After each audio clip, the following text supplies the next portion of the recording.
90.3 WHPC now presents Law You Should Know. The law affects every aspect of our lives, our home, our jobs, and our recreational activities. Now, learn about the law and how to protect yourself against the loss of your liberty or property, and learn how to stand up for your rights and seek compensation when you have been wronged. Your host for Law You Should Know is attorney Kenneth J. Landau, a past dean of the Nassau Academy of Law, and frequently lectures to lawyers on ethics and avoiding problems with clients, and to the public on how to choose and use lawyers. This is Law You Should Know on the voice of Nassau Community College, 90.3 WHPC. Hi, this is Ken Landau, and welcome to Law You Should Know. Our special guest is Ann Butera. She's the president of the Whole Person Project, a consulting firm that helps professionals acquire the critical thinking and the communication skills they need to achieve their business goals. She's also the author of the new book, Say What? Communicating with Tact and Impact, and how that can help lawyers and other professionals and everyone else out there. I should mention also that Ann hosted a show, Business Forum, many years ago here at WHPC, and she's one of our alumni radio hosts who's gone on to much bigger and better things. So welcome back, Ann, to WHPC. Thanks so much. I feel like I'm coming home. Great to yes, great to one of our here. Successful radio hosts.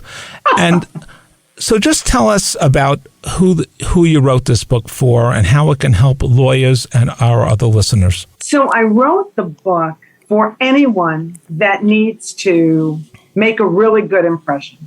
I wrote the book on someone else. I wrote the book for anyone who needs to persuade somebody else to take their advice, take their suggestion, take their ideas. I wrote the book for anyone that has to handle pushback. You know, they make a suggestion and the other person says, oh, I don't think so. You know, I don't think I want to take that action. And that was really the reason for writing it. The content of it, though, has actually been like 30 years in the making. And we'll cover all those things in turn. Why is it so important for lawyers and everyone else out there, even someone in a social situation, to make a good first impression? I don't know if you've ever heard it, but it's true. People make up their minds about you. They make up their minds about you within the first 10 seconds that they see you. And in the first 10 seconds that they see you, they don't even have time to hear you say your name. The other reason, very practically, I think, there's always competition. So, you know, there are attorneys who do real estate. Well, how many attorneys are out there that do real estate? There are attorneys out there that do marital work. Well, how many attorneys are out there? So why should someone pick you? And then once you get that client relationship, I think it's also important to make a good impression. You have ideas. Don't you want your clients to take your advice? If they don't take your advice, why would they even stay with you? And sometimes you're going to give them, it's not just one scenario, but different scenarios. And we'll come to that in a few minutes. So let's say someone did not make the best first impression, you know, in let's say in love or in work or in business relationships. Is there any way to cure that or turn that around? Well, I suppose anything is possible.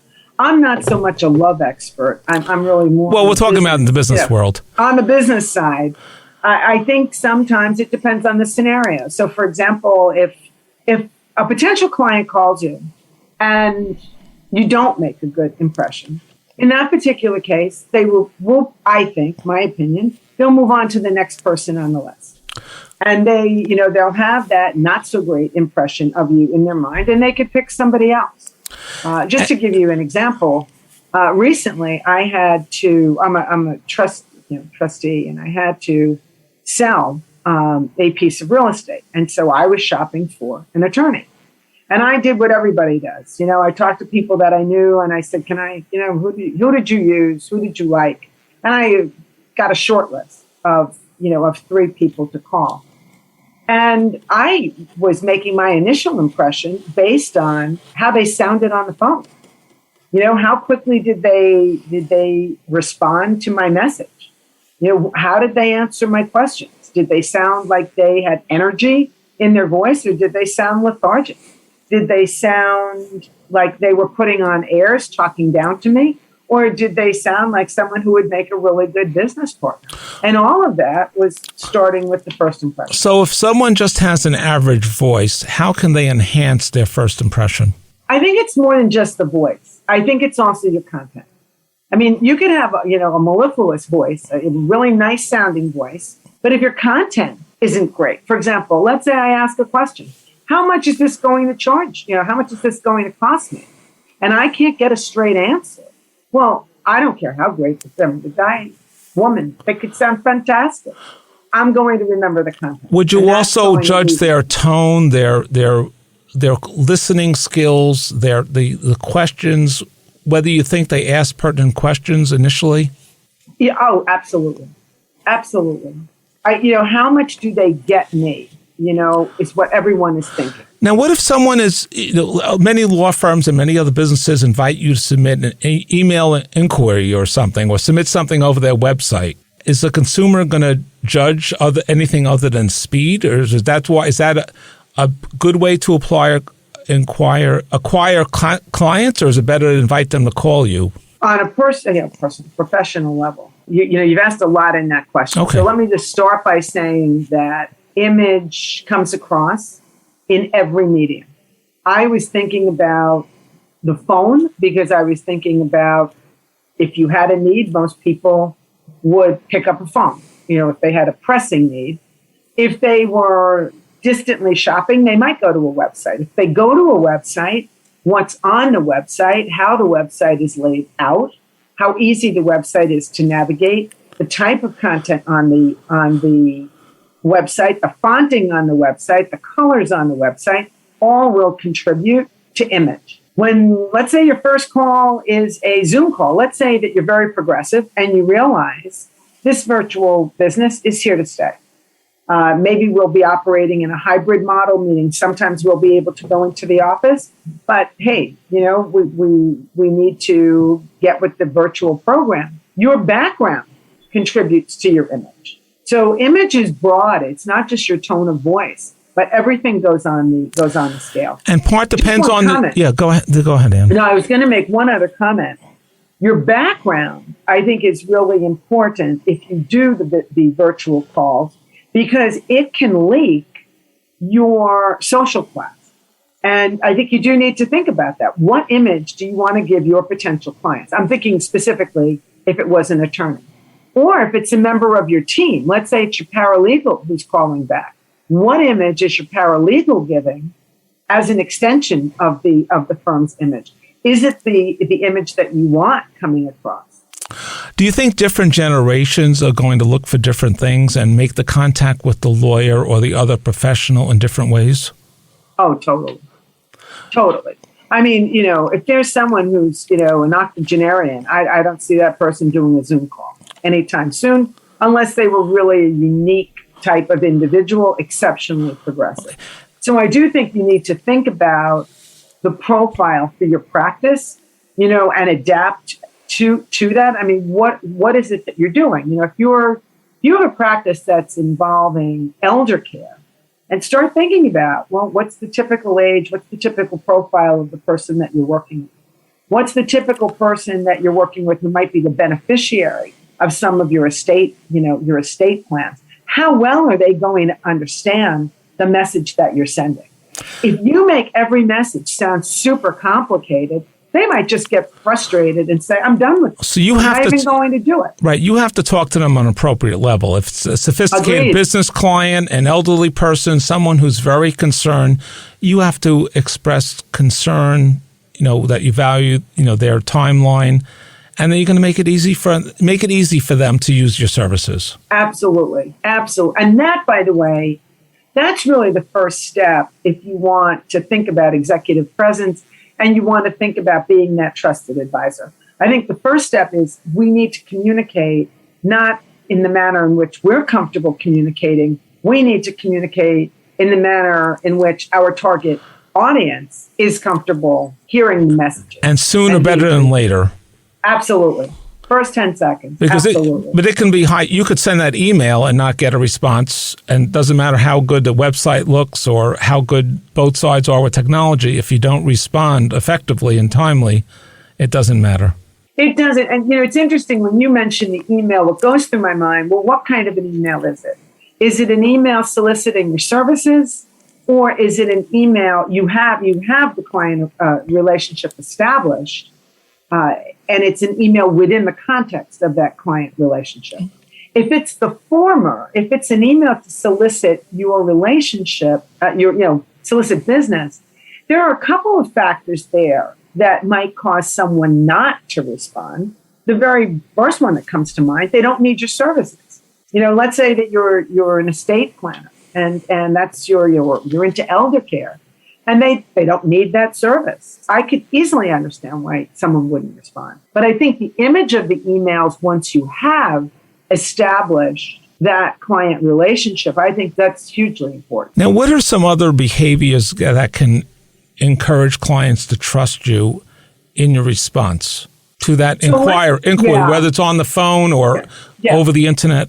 To answer that question, I'd like to start with why people trust people and why people distrust people. And they trust people and distrust people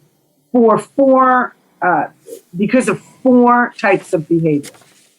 The first type of behavior that causes people to trust you is that you project credibility. And when I say credibility, I mean you are believable. Okay? What you say, and a component of being credible, a component of being believable is to be accurate. So in a conversation, if I were to ask the other person a question and I felt that they were avoiding, or I knew that the answer that they gave me was incorrect, or maybe I asked the same question a couple of times and I get two different answers, that's going to cause me to distrust that person. What if the lawyer says they can't give you specific, concrete information until they learn, the history and more about the facts, and also until they've been retained? I mean, they want to limit the amount of free information. So, yeah, and that is, I'm talking at a more micro level. I'm talking about if in the course of the conversation, let's say the question is, well, gee, generally, how long does this take? And initially, let's say that the attorney says something like 2 weeks. And then later on in the conversation, the same question's asked again. And now the person says 2 to 4 months, but none of the facts have changed, Ken. None of the facts have changed. The story is still the story. That's what I'm getting at, where the person would be like, wait a minute, why did that answer? Also, this idea of trust, it's not instantaneous. You don't instantaneously trust someone, and you also don't instantaneously distrust someone. You might not have a great feeling, but it's generally a little over time. So it might be more than one conversation. But let me tell you the second reason people trust and distrust. It's reliability. So every time an attorney says, I will call you back in an hour, or I will call you back before the end of the day, or I will call you by the end of the week, and they don't call. Or I'll call you back, period, and they don't call. Yeah, and they don't call. Right, exactly. And they don't call. The distrust goes up and the trust goes down. Reliability translates to, I can depend on you. I don't have to worry that you're going to deliver. So when either the paralegal or the assistant or the client goes radio silent, reliability goes down, distrust goes up. So we've got credibility and we've got reliability. The third of the four behaviors that cause people to trust or distrust is intimacy. And I'm not talking about sex. I'm talking about how approachable is the attorney to talk to. So let me give you an example.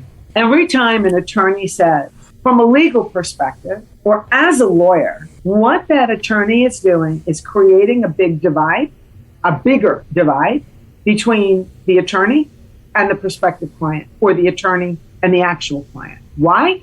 Because the attorney is reminding the other person, you are not an attorney. So there's a lack of equality there. For example, another different example. Suppose I was to say, from a female perspective. Well, the minute I say from a female perspective, I've made anyone listening who's not female think about that. Now, why is this important? It's important because people believe people and trust people who represent shared values. So the more you can seem to have things in common with the person you're looking to influence, the person you're looking to persuade, the person you want to trust you, the more successful you will be. So approachability, how comfortable is this client talking to you? If the attorney uses a lot of legalese and, says something, well, those really legal terms and they're complicated. It's like, seriously? You can't find a way to explain that? And that approachability is important. The attorney finds some way to break the ice, to build rapport. Absolutely. As part of that first telephone conversation, that first consultation. Absolutely. And this is true for anyone else selling a good or a service. Absolutely. And we have to be able to stay with that, because part of being approachable is being able to strategically share something about yourself that will cause the other person to say, wow, we have that in common. It could be a war story. It could be about history. It could be there's someone in common who referred the person. Just finding something in common. Totally. It could be a food whatever it is. The more we can find things, though, that relate to common values, the better. For example, we could break the ice about the weather. Banal. I mean, basic. Everyone does it. That's not necessarily going to cause a sharing of information that would make the other person see commonality.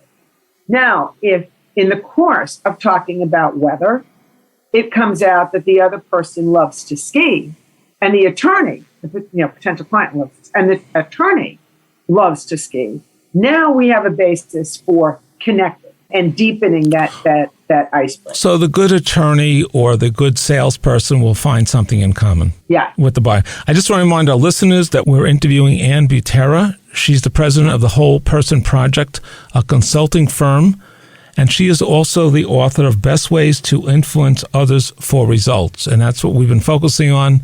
And this book is of value to attorneys, other professionals, anyone who's trying to influence others for results. What is your fourth point? And I didn't mean to interrupt. The fourth point that causes people to either trust or distrust people is how self-interested does the other person come across. So if the other person comes across as self-serving, do it this way, it'll make it easier for me. If the potential client or the client feels that they're being manipulated, distrust will go up, trust will go down. So it's those four things. It's how credible do you seem? How reliable are you? Do you really do what you say you're going to do? How easy is it for people to talk to you? The approachability, how well they can relate to you, and how self-interested do you appear? So even when you end a call, where you're trying to bring something to closure, if you're the attorney and you put the onus on the client, you say to the potential client, you call me back instead of I'll volunteer to call you, that could be perceived as self-interested. It's just something to think about. And at the end of that initial conversation, how can the successful communicator or attorney transition to the next step, whether it's for follow-up information, whether it's getting them to sign a proposal, getting them into the office, accomplishing a retention? So this brings me to a whole other point that I think is very important. It's your practice or it's your business. You know what your methodology is. You know what your work process is. You need to convey that. Going back to the real estate transaction that I was mentioning earlier, I had my questions laid out because I was I needed to make a decision. And I thought it was interesting that I had to pull out what's your process, what can I expect? And I think that a savvy business person, a savvy attorney would volunteer that information. General information about it in a positive way. Once we take it, we analyze it, we come up with a plan, we start the lawsuit, we write the letter, we exactly investigate something further or obtain information. Exactly. And the reason it's important for the business person or for the attorney to take the lead in explaining that information is because it shows that they're knowledgeable. And that goes back to credibility. It shows that they're experienced, and that goes back to credibility. And credibility is one of the 4 behaviors that you need to create trust. And one of those others is concern, showing concern? Well, the concern part, I think, is part of the self-interest. If I am self-interested, de facto, I'm not showing any concern for you. The concern is all about me. So that's how I think that plays in there. I think bigger than showing concern, most people like to be in control. And they get anxious if they feel that life is out of their control. So if you're dealing with a client or a potential client, the more they can set their expectations by understanding what the flow of activity is going to be. First we do, second we do, third we do. And I recognize, Ken, that there are unknowns in some of these flows. You don't know what the judge is going to say, or you might not know what all the facts are. And you also want to let them express their concerns and their goals. Absolutely. And you want your answer to address those goals and those concerns. And just to remind our listeners, we're talking with Ann Butera. She's the president of the Whole Person Project, and she's telling us about her new book, The Best Ways to Influence Others for Results. This especially applies to lawyers and anyone out there who's trying to communicate with someone else for results. Anything else that's important in terms of executive presence? Well, before we even talk about executive presence a little bit more, I just want to say the title of the book is Say What? Communicate with Tact and Impact. Thank you. Influence is just one of the things that we're talking about in the book, because part of communicating with tact and impact is executive presence, is having people be able to trust you, is being able to influence. So there's several things, but I just wanted to thank you, Ann. And do you have a website where a listener can go to and find out some excerpts and more about your book? Yeah, actually, I was going to save this for the end, but I'd like you to mention it now and again at the end. Yeah. Go ahead. I will mention it now. The name of the book is Say What? And it has that exclamation point and a question mark after it. Communicate with Tact and Impact. And they can get more information on the book by going out to the publisher site, Routledge. That's www.routledge.com.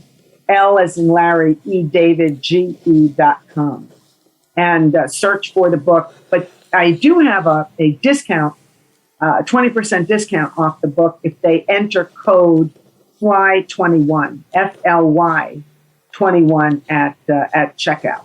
So that's how they can get more information. The book covers a span of behaviors, and it's also intended to give people the opportunity to learn these techniques and then practice them. An undercurrent in the book is the importance of having positive habits, because if you have positive habits, you're less stressed. Having positive habits just makes everything so much easier in your life, and that's really the ultimate goal. And what kind of positive habits? For example, something as simple as what's in your background, when you're on a Zoom call.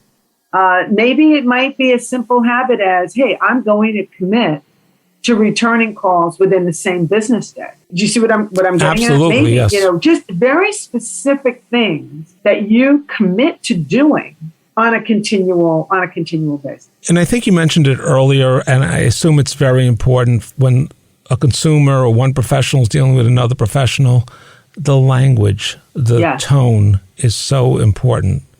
The patience in listening, asking important questions. Yes. And you can usually tell, if you're listening, you can tell whether your potential client or your client is motivated by goals. I've got to get this done by this date. Relationships. I want people to be happy. I don't want to offend people. I want to do the right thing. And the more your responses, your interaction with your potential client or your client reflect that you get what they want, you understand what's important to them, the more successful you will be. We just have a moment or two left in the program, but what are some other things that attorneys and others can learn from the book? Well, we've been talking about the positive. We've been talking about projecting executive presence. We've been talking about trust. I also think that you need to be able to handle pushback. What do you do when you have to deliver bad news? How do you manage yourself out of a conflict situation? How do you handle those tough conversations? The ones where you're feeling uncomfortable. Those are also some of the things that I address in the book from a very, very practical, perspective. And Ann, do you want to give us some contact information for yourself in case someone wants to find out more about the Whole Person Project and the work you do there? They can certainly go out to the website, which is wholepersonproject.com.